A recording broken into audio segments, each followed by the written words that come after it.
La vocation de ce lieu, c'est d'explorer toutes les solutions possibles aux besoins de l'homme.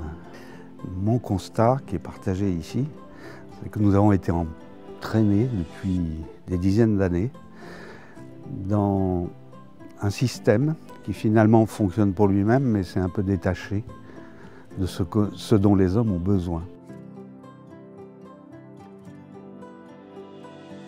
Ce temps ici de séminaire organisé par l'UTC est aussi le prolongement du fait que assez rapidement, dès qu'on s'est créé, il n'y a que 4 ans, très rapidement, des ex-étudiants de l'UTC ont rejoint cette aventure. Déjà, en tant que porteurs de ce projet, ont associé d'autres et très rapidement, les liens se sont faits avec l'UTC.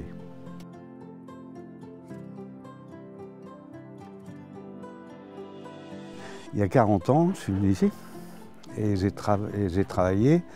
Je suis de formation médicale, je suis docteur, voilà.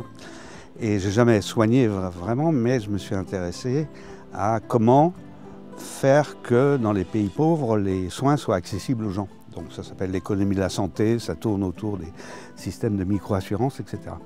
Donc j'ai fait 40 ans ici. Mais au-delà de ça, c'était simplement une illustration de cette envie chevillée au corps dont je vous parlais au début, qui est d'inventer des réponses solides qui soient maîtrisées par les gens et qui répondent à leurs besoins réels. Versus une partie de la production et de la société de consommation qui, en fait, invente des produits pour répondre à des besoins psychologiques qui finalement enferment les gens et ne répondent pas vraiment, les rendent pas véritablement heureux. Voilà. Et donc, je me suis toujours demandé la transition. La transition vers quoi? Si on pose la question, la transition vers quoi? Donc il peut y avoir la transition écologique.